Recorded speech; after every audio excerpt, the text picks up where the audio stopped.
With the release of Upheaval, Season 21 of Apex, the long-requested Solos mode has finally made its return.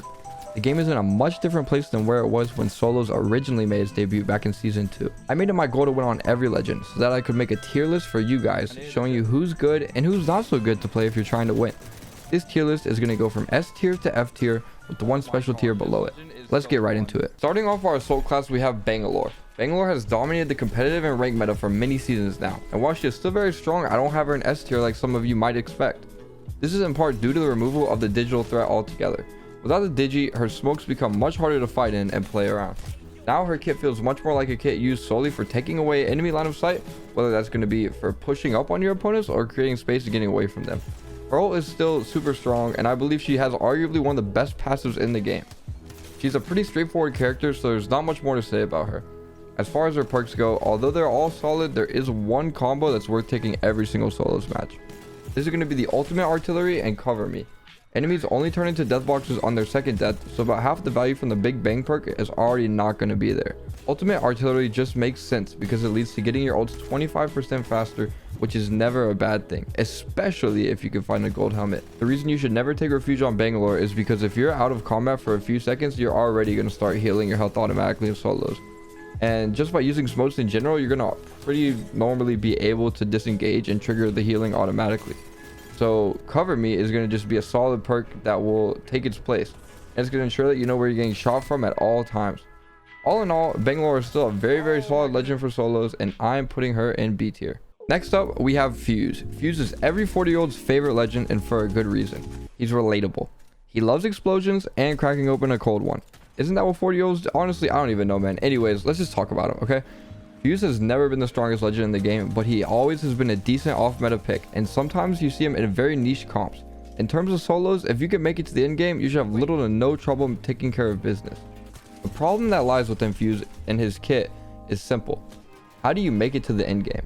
For everyone who is watching this video that has already played a little bit of solos, I'm sure we can all agree that matchmaking can sometimes be a little wacky. This means at all times you will be getting full sent by the pred TTVers and YouTubers, and those players are absolutely insane when it comes to relentlessly pushing you. His kit doesn't provide crazy defensive utility, especially in the early game. But hey, he's in the assault class, so what do you expect?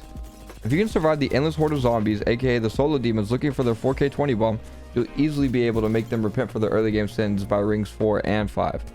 As far as perks go, Fuse feels a little bit more flexible than Bangalore. Depending on your playstyle, you can choose to take Scar Tissue or Ringmaster. If you're passive and prefer to play for the end game, Ringmaster is perfect for scanning ring consoles and finding the best place to set up and knuckle cluster enemies rotating into zone late. If you're one of the more aggressive players and you want to run everyone down, you're definitely going to want to take Scar Tissue. Not getting slowed by your ult is perfect for running up on unsuspecting enemies. As far as his other perks, I prefer Knuckle Hustler, but I can see the value in Reckless as well. I'm going to also put Fuse in B tier. So after Fuse, we have Ashe. While Ashe actually feels way stronger than before, I struggle with her a fair amount. And because I'm perfect and could do no wrong, let me tell you where I think Ashe falls short. In solos, something that's very valuable is being able to reposition without punishment. With Ashe, although her ult is super sick and can cover a really solid amount of ground, it's also very easily accessible by your opponents. In this video, I'm only showing the matches I won, but countless times I would take a lot of damage, use her ult to quote-unquote disengage, and immediately be followed and eliminated. So many fights and solos are close range, and these fights frequently get third party. Someone will almost always be within 10 meters of you in these fights, not really allowing for any breathing room whatsoever. Someone will follow you through your port. All in all, I'm putting Ashe in C tier. Following Ashe is Mad Maggie. There's something about Maggie that is just so addicting, and I can't quite put my finger on it. Nah, I lied. I can. I love running shotguns, I love running fast, and I love having a tactical ability that forces enemies out of cover. Her perks don't feel as flexible, as I believe for solos you need to pick the fireball and the Joe Slinger every time. Having a second tactical is just so valuable, especially for the late game. And who doesn't love to see a Maggie ball hit an enemy, yeet them straight into the air, and then have them land in a thermite? At the end of the day, Maggie is a very straightforward character. If you're good with shotguns, you're going to have little to no problem finding success with her. If you aren't the best with them, or just don't find yourself to be an aggressive player in general, you're probably going to struggle a lot. Since this list is not just for one type of player, but for the player base as a whole, I'm also going to put her in B tier. A final legend in the assault class is Ballistic. I don't have too much to say about Ballistic, honestly. On my main account, I don't even have this dude unlocked. This was legitimately probably my first time ever using Ballistic outside of the firing range, and maybe I just didn't understand his kit, but honestly he felt like he sucked. His ult was cool, but nothing else stood out to me. For his perks, Slingshot is amazing and Extra Bullet just makes sense. Anytime you can have multiple instances of a tactical for any legend, you almost always want to go that route regardless of the game mode. Anyways, he was cool, but I don't really have much to say. I probably won't be playing him again. He was just boring. I don't really know. Maybe I just hate old people. I'm not sure, but I am going to put him in F tier. Now that the assault class is over, it's time to move into the skirmishers. There are 7 skirmishers to cover and I have them all over the place. Let's jump right into it with Pathfinder. Pathfinder is a very special legend. Some players love him while others hate him because they don't have a lot of time on him and feel like his grapple is too hard to get down. Regardless of how you feel about him, he won't care because he's a robot. As far as his perks go, he has a little bit of flexibility, but not as much as you would think. For his first upgrade, you can choose to either unlock the ability to scan ring consoles or survey beacons.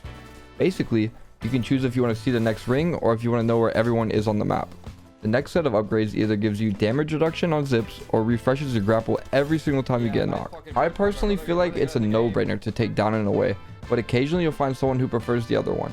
The reason that I say his perks are less flexible than you'd think is because 9 out of 10 times, Pathfinder mains are absolute psychopaths. They have never, and I mean never, cared about winning the match. Pathfinder himself might be friendly, but the players who main him are sick, twisted individuals who only play the game with the hopes of hitting the filthiest grapple clips on your head. No Pathfinder player would ever play for ring consoles and solos, and I imagine if you're watching this video as a Pathfinder main, you'd probably agree with me too. Like I said at the beginning of Pathfinder, some players haven't played him that much and as a result aren't too good at grappling. Because of that, Pathfinder will be the first legend I put in my special tier. I wanted to keep this tier short and sweet, so we will call it S tier if you're good at Apex, below F if you're bad. Wraith comes right after Pathfinder, and just talking about these two legends takes me down memory lane. Remember the simpler days of Apex? Let's not be like the masses who believe to this day that Wraith is the best skirmisher in the game, that she alone is the true movement legend, and that the Wraith players themselves are actually good at let me chill. She shines in solos. It feels like her kit was almost made for this mode. Y'all can pick what you want with her perks, but in my mind you should always be taking the ultimate cooldown perk and the tactical cooldown perk. Even if you haven't been playing Apex since day one, you probably already know how her kit works in general. In the hands of even just an above average player, not some mega insane talented player, but just an above average player, she's going to be S tier. But because this list is for everyone, I'm going to put her in 1 tier lower in A tier. Everyone's favorite stim addict is next, Octane. Octane is yet another legend who has a very simple kit. He is arguably the most simple legend in the history of the game. Press button, go fast. Press other button, cool jump pad. His perks literally don't matter, take whatever ones you want. If you enjoy living life at 100 miles per hour, Octane is going to be your guy. I literally have nothing to say about him. If you're struggling to understand Octane, literally just play him for one single match and all of the secrets on the universe will be revealed to you. B tier, next. With the last 3 legends we've talked about, we sort of went on a trip down memory lane. Does anyone remember Octane's feared partner in crime in the early seasons of Apex? Because I could never forget my nightmares of the Rev-Tane duo. Revenant is so good right now. There's just something about Revenant that gives players of all skill levels an insane amount of confidence. Oh wait, I know what it is. It's just, you know, his broken ability giving you a billion HP. In solos, he will definitely not feel like as much of a menace as he might have felt in duos or trios when paired with a conduit. If you did that combo, I hate you by the way. But he still feels insanely powerful on his own. For his perks, I believe his ultimate cooldown is awesome for just staying prepared for fights. There are not many ultimate abilities better for solos, because every time you kill someone trying to third party you, not only are you going to get the HP siphon from the solos game mode, but you're also going to get his overshield back. This ultimate ability combined with the other perk called Grim Leaper will allow you to get out of any and every situation possible. This robot is nuts. Even if you're a less skilled player, I suggest you give him a try. Sure, you might quote unquote crutch his ultimate ability, but you'll probably very rarely lose fights. Revenant, throughout heaven and earth, you alone are the honored one. Well, for now at least. S tier. Wait, was that a JJK reference? This next legend is my least favorite legend of all time. I absolutely despise this legend, and at the time of her release, I felt that she was so bad for the quality of the game. Upon meeting the voice actor for her and seeing how nice she was, I thought my cold heart would melt a little bit, but nope. Horizon, I still very much wish that you never find your son. This video is not about who I like or dislike, it's about how good I think each legend is for being successful and winning solos matches. And the truth is, Horizon is pretty dang good. This legend is special because in all honesty, I think her perk system sucks. It says a lot about her original kit, that the best way to balance Horizon was to give every other legend such sick buffs with perks, and then to give Horizon the most painfully underwhelming perks in the history of the game. I mean, literally, all 4 perks feel useless. There are very few death boxes in solos since you have to be eliminated twice, so her first 2 perks both do nothing. And then her second perk just forces you to decide if you crutch her tactical ability to pop batteries in her lift because you suck at the game, or if you would rather get her ult faster and throw 10 arc stars after the ult because you can't get any kills with actual guns. Okay, alright, okay, sorry for the Horizon hate, but she's just a really strong legend, like, you feel me? And don't even get me started on her bunny slippers. You will literally hear Horizon footsteps and landing audio less than you'll hear a crouched Rev walking up on you. Anyways, Horizon is very strong with her base kit, like I mentioned before. No matter how you look at it, you will probably find success on her. Just remember, you can always heal in your lift. I'm putting her in A tier, as in she needs a nerf. Please. Valkyrie is our next legend, and don't worry, I have nothing bad to say about her. Psych. Valkyrie would actually be fairly strong, but her jetpack is bugged right now. I don't have a true analysis for how strong she is because a core part of her kit literally doesn't work at the moment, so I'm just putting her in D tier for the time being. The reason she's not in F is because you have to absolutely suck to be in F tier. And I think if she was functional, she probably wouldn't land in F tier. But yeah, for now, I would stay away from playing Valkyrie altogether, even though she's just a D tier legend. Also, I know this part of the video is really short, but like, she sucks, man. Like, next. Finally, the legend you've all been waiting for. Some of y'all up to this point have probably been thinking, can this guy just stop yapping and just tell us about Alter already? And guess what? I will. Alter is easily one of the coolest legends released in the history of the game, just in terms of appearance and swagger. I feel like if she was real, more people would be scared of her than they would be Revenant. She does, however, represent a fear that players have for the game, and that is power creep. A legend who has Loba's ultimate ability as her tactical, the ability to walk through walls, and lastly, a portal that you can remotely access from up to 200 meters away. I'm not sure that I need to get into detail with her and why she is so strong, but for solos, you're going to have a lot of opportunities to disengage from opponents with both her tactical and ult. Sure, enemies can follow you through both, but the ability to endlessly go back and forth between wall portals can lead to some insane Tom and Jerry outplays.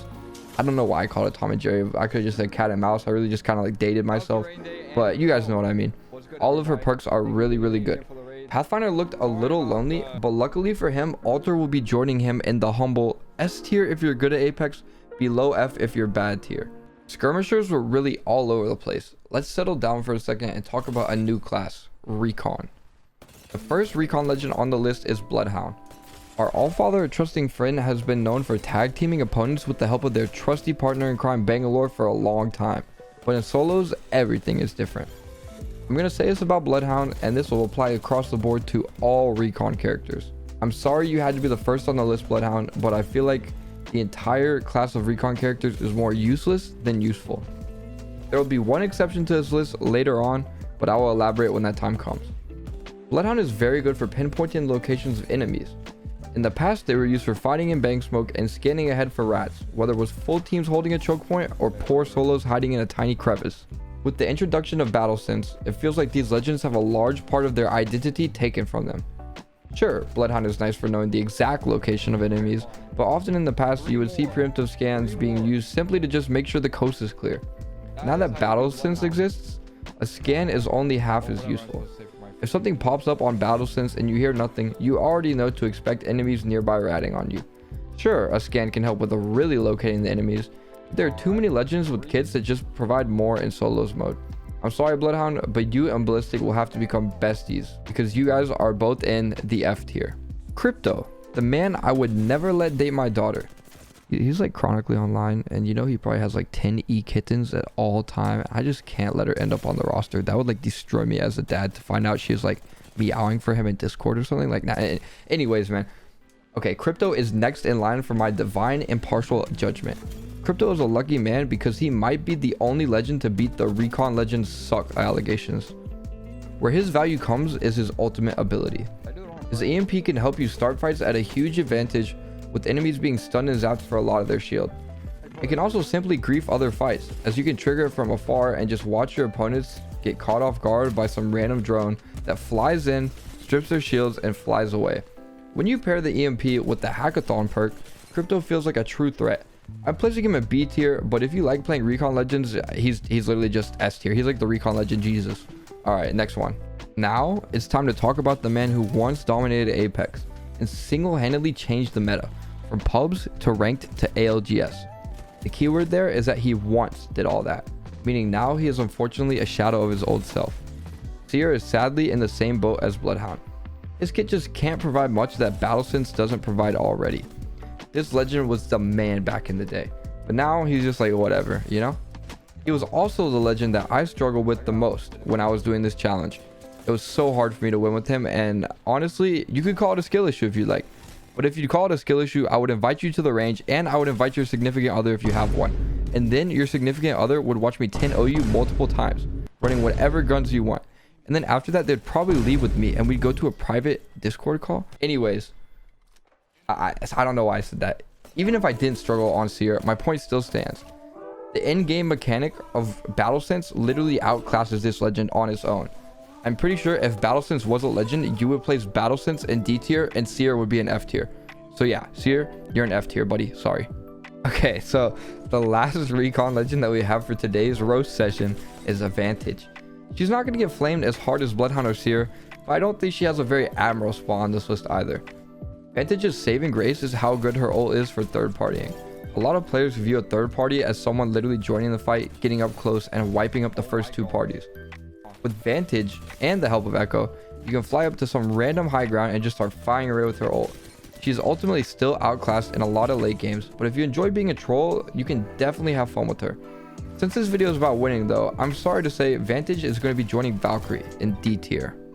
I will tell y'all what, man, it was not a good day to be a Recon Legend or a Recon Legend enjoyer. Good thing that it's over. Now we're going to talk about support legends. Gibraltar was surprisingly very easy for me to win a match on. But I believe I was just playing some good Apex and just being a lot more methodical and slow with my approaches to fights. His perks aren't too flexible, as one of them has to do with reviving teammates, and obviously in solos you don't have teammates, so that's basically useless. His second stage of perks are both solid, and it just depends on what you're feeling for that specific match. For me, I like the baby bubble because it gives you a faster cooldown, but like I said, either one is going to work just fine. Gibby will be kicking it with Ashe in C tier, but that's mostly because his hitbox just makes it really hard for him to not be a bullet sponge, especially in a mode where everyone likes to run in and aimlessly shoot at anything that moves. He's just hard to miss, you know? So Gibby, I'm sorry, you are C tier. This next legend is very, very special to me. In another video, you'll probably see how it played out, but Lifeline was the final legend in my challenge of winning a solos match with every single legend in one stream. Although she's special, she's also not special. Lifeline has a kit that heavily revolves around keeping a squad of 3 healthy and kitted. Individually, she has felt weak ever since as early of June in 2020, when they removed her combat medic passive. For those who didn't know what that is, basically every healing item, every consumable, whatever you call it, not ult excels, but all healing consumables, you pop them 25% faster. Ever since that's been gone, you know, she's definitely more of a selfless legend now. And honestly, for solos, you gotta be selfish, you know? You don't have teammates, you can't really help them, so Lifeline is just kind of eh. I do like her perk that offers an Evo Cache upgrade and some attachments, but other than that, I feel like Lifeline is just really, really bad. I don't think her perks matter too much. Like I said, she just is made for team play, and solos is not a team-based mode. Lifeline, I think you belong in D tier for this mode. The man, the myth, the decoy, Mirage. Mirage is very much a troll character, and while in solos this can be good, it feels like his lack of movement can sometimes just get him killed on certain rotations. Although the early game in solos feels like you just got thrown into the middle of a mosh pit, the late game is normally a mixture of those kill thirsty players and then the players who decide to play zone and play to gatekeep, and there's like no in between. If you're getting gatekept, no matter how many decoys you have, it's just not going to be fun. His perks are cool, but to me he just feels like a gag legend. I have respect to anyone who plays him because he definitely is a niche pick, but for my tier list I'm going to have to place him next to his fellow support legend Lifeline at D tier. There's only one reason anyone would ever play the next legend, and it seems to be a pretty big reason. Kind of round as well, but let me not get carried away when we're talking about Loba. Loba definitely took a punch to the gut when Alter was dropped, as Alter can now get more unique loot with her passive than Loba can.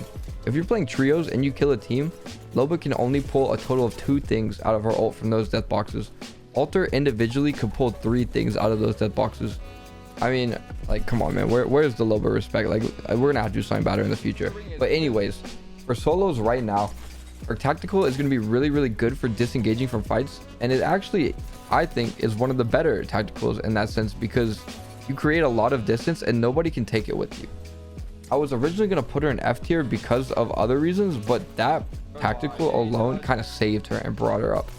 So Loba, I'm not gonna lie, we don't really want to talk about your perks too much. At the end of the day, you're not strong. Now if this was about looks, you would be worth the time, you'd be an S tier, but since this is only about winning, I'm sorry, you're just in C tier.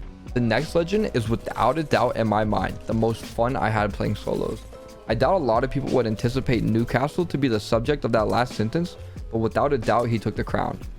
Newcastle is often seen as just the cool revive dude, but his tactical ability made 1v1s and solos feel so unique. There's so much outplay potential for how you can use and reposition his mobile shield, and you can even prevent active third parties while focusing on the person in front of you with it. Pick up a shotgun, run Newcastle, and use the mobile shield. I guarantee you're going to leave that match with a smile on your face and feel a huge rush of adrenaline and dopamine.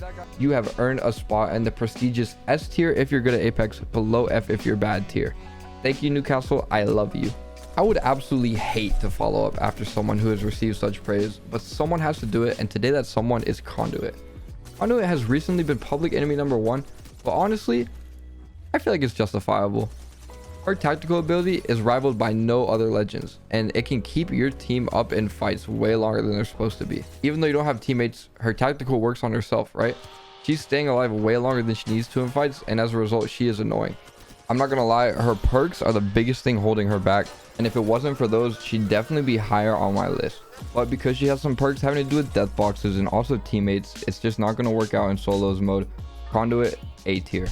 Alright, the finish line is so close, and all we have left now are controller legends.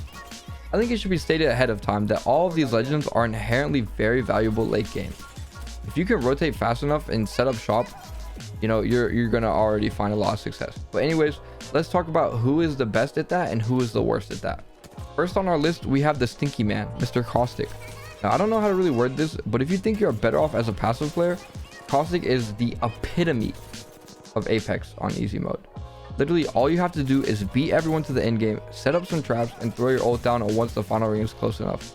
If you combine his base ultimate with the ability Particle Diffuser, you will almost never lose. There's not an easier legend in the game for getting free wins as a passive player. Caustic, meet Revenant. You two are now the sole residents of S tier. Okay, so coming back to my footage and actually looking at it, I only played one game of Wattson because the challenge was to win a single match on every legend in one stream. I won my one game on Wattson. I came back, I downloaded it, I imported it, and it's super corrupted. So I can't really, do anything with it. I'm so sorry, guys. Just know Wattson is in high A tier. Wattson is really, really good for solos. You guys will have no problems getting a dub in solos with Wattson. The next legend is one that I'm personally not that good at, but luckily for me and all the players worldwide, she doesn't really require an insane amount of skill to find success. I'm talking about Rampart, the master of LMGs. A common theme for these controller legends is just playing for late game final circles, and Rampart is no different. If you can set up some walls early, you can harass everyone rotating into the final rings with your Sheila. Perks or not, she's just a decent legend. At this point, I'm also kind of getting tired of talking, so I'm just going to go ahead and tell y'all, Rampart, B tier. Our final legend is one not to be messed with, Catalyst. Her new perk that fully rebuilds doors is a must-have, and with her you can also play aggressive. Putting your sticky stuff on every door that your opponents are trying to take can make them feel both uncomfortable, pause, and trapped. With the Sister Spikes perk, you can now throw a third set of spikes, which leads to even more disruption of your opponent's game plans.